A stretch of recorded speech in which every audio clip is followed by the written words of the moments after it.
Well, it's not being young, cool, and hip.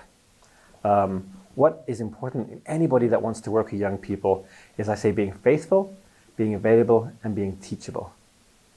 Being faithful means that they're themselves growing in the Lord, that they're taking their own relationship with Christ seriously, and they're wanting to pass that on.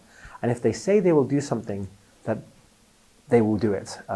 As young people today, for them, trust is really important. So if an adult says that they will be there for a young person, it's important to be there. Which comes to the second thing, available. You don't need to have a lot of time to be a great youth worker. Some people dedicate many, many hours a week into the lives of their young people.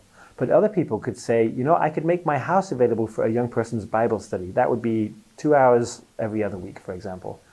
What's important is that the time that you have, you do make available.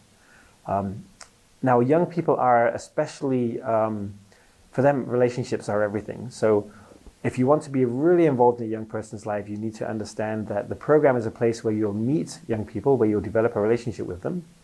But what happens outside of the program, that's where you'll have a real life impact. So if you want to have a deep impact in the lives of young people, you will need more time. And then the final thing is teachable.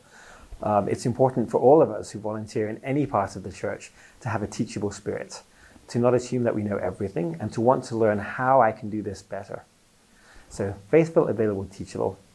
And for young people, it's just important that they feel loved and known. With those hearts, anybody can be a youth worker.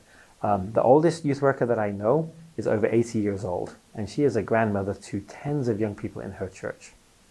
Age is not a barrier. Your heart is what makes it. Then one final thing I will add is respect. We may not always understand young people, but if we can respect them and they feel respected by us, we'll have a massive impact in their lives.